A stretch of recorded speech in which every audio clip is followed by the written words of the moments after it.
Hello, everybody. Your Royal Highness, Your Excellencies, distinguished delegates from the Pacific Island countries, our friends from Southeast Asia who are joining us today as observers, and all of our valued partners. My name is Shinjiro Koizumi, Minister of Defense of Japan. It is with the deepest sense of honor and heartfelt respect that I welcome each and every one of you to Japan. Between us lies the vast Pacific Ocean.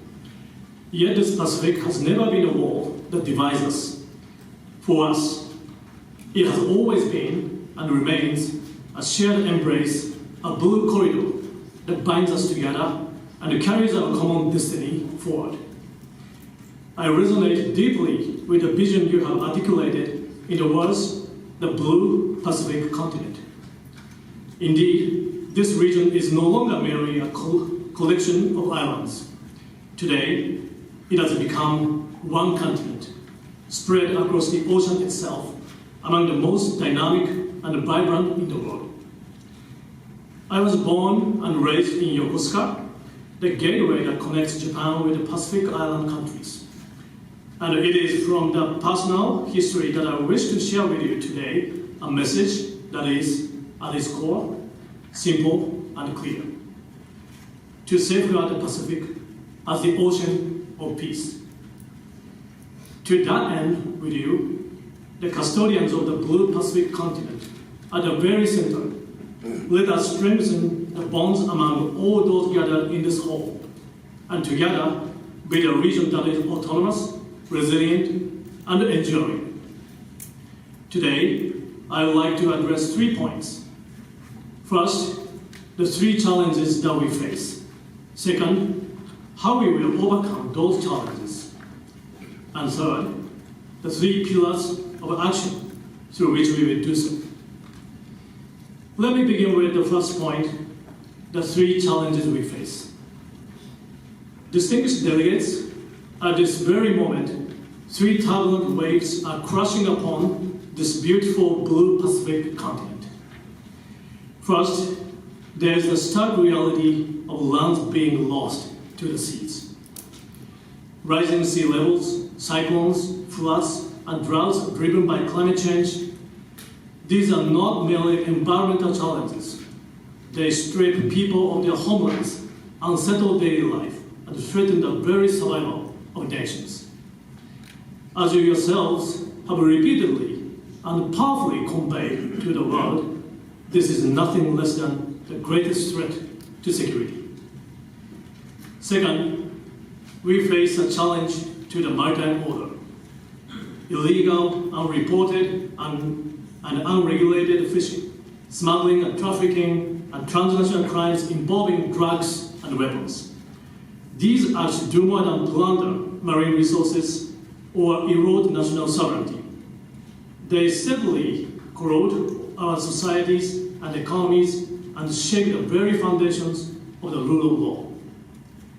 Distinguished delegates, without the rule of law at sea, there can be neither peace nor prosperity. Third, we confront the weaponization of everything. Economies, technologies, resources, information, and cyberspace misused for political coercion and flooded with disinformation.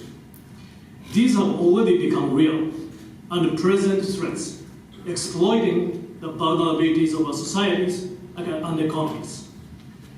The boundary between peacetime and contingency, between military and non-military, between truth and fake news, these are no longer clearly visible. And these 3 turbulent waves are not isolated. They are interlinked, reinforcing and amplifying one another. Moreover, they are challenges that no country can withstand alone. That is precisely why our preparedness cannot consist of isolated efforts. Our responses, too, must be interconnected, mutually reinforcing, and firmly bound together. Let me move on to the second point, how we will overcome those challenges. There is only one thing that we must protect. It is a free and open ocean of peace, grounded in the rule of law. How do we protect it? This is the second point I wish to address today. My proposal is clear. It is not about someone creating a single massive framework and pressing you into it. Rather, it is about the noble resolve held by you, the custodians of the blue Pacific continent, the resolve that the future of your own countries and of this region must be chosen by yourselves. It is about taking that resolve and through our own efforts, connecting points into lines, weaving lines into networks, and layering those networks again and again until they become strong and enduring. It is about extending such networks within the region and even beyond it, so that when some countries face crisis or are struck by disaster, the region as a whole can absorb the shock and push back together. That is how we generate true resilience. I have called this approach a multi-layered network of interconnectivity. Distinct delegates, this is not a theory confined to paper. For example, the Operation Christmas Drop, which has now been carried out continuously for more than 11 years. This year as well, the Air Forces of Japan, the United States, Canada, and the Republic of Korea, working in close coordination with the authorities of Micronesia and Palau, delivered large quantities of humanitarian assistance. Or consider the major volcanic eruption in Tonga 4 years ago, when a Japanese transport vessel carried emergency relief supplies to Tonga. It was an Australian ship that provided the fuel it needed. And it was Australia that refilled the transport aircraft as well. In response to crisis in the region, countries that share the same spirit connect their respective efforts, generate synergy, and transform those efforts into strength for the region as a whole. This is the power of interconnectivity. The 2050 strategy for the Blue Pacific continent that we have put forward clearly articulates the principle of addressing challenges effectively through coordinated responses. Our ideals and our approaches resonate deeply with one another. Now, let me turn to my third point today. It is about 3 pillars to strengthen interconnectivity across the region: connecting people, connecting crisis response, and connecting resilience. First, the connection between people and people. The starting point of trust is a face-to-face relationship. Distinguished delegates, the Jpidd itself is an important forum for that very purpose. At this moment, at Japan's National Defense Academy, 4 young students from Fiji and Tonga are studying side by side with Japanese students, learning together, training together, and growing together. They are with us here today as well. Please give them a huge round of applause.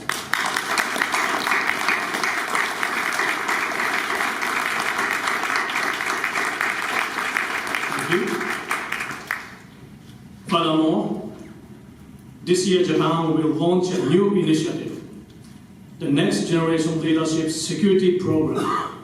It is a new effort designed to enable practitioners to build face-to-face relationships of trust with one another. They will, I am confident, become the leaders who will connect Japan with the region in the years ahead. Next, the connection in crisis response. Climate change and natural disasters, infectious disease, IUU fishing, and transnational crime, all of these cross borders with ease. That is precisely why our responses must be connected across borders. Japan is providing strong support to enhance maritime domain awareness across the region and to strengthen maritime law enforcement capabilities. Last year, our Maritime Self-Defense Force visited 12 countries in the region and conducted joint training, including boarding and inspection exercises with 11 countries. Going forward as well, together with you, we will continue to build a region that is resilient in the face of crisis and disasters. Third, the connection of resilience. Cyber attacks, the malicious use of AI, and disinformation. These are new and invisible threats. They have already become real and present dangers, threatening our economies and fracturing our societies.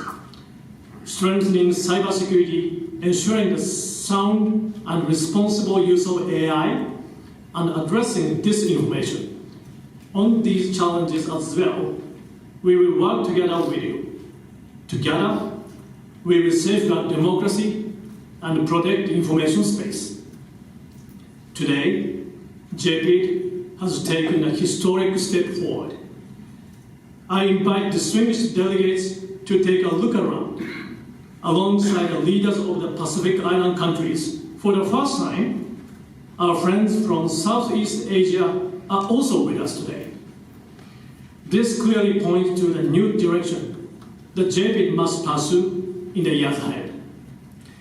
Japan, together with the US and like-minded countries, the Pacific Island countries, and Southeast Asia, we, each based on our own free choices, will deepen our interconnectivity. And together, as a whole, we will strengthen our resilience and autonomy so that we can stand firm against any crisis or danger that threatens peace and prosperity. Together with all of you, I wish to move towards such a future with greater resolve, greater substance, and greater speed. That is my last point. Now, the network of interconnectivity is expanding even further.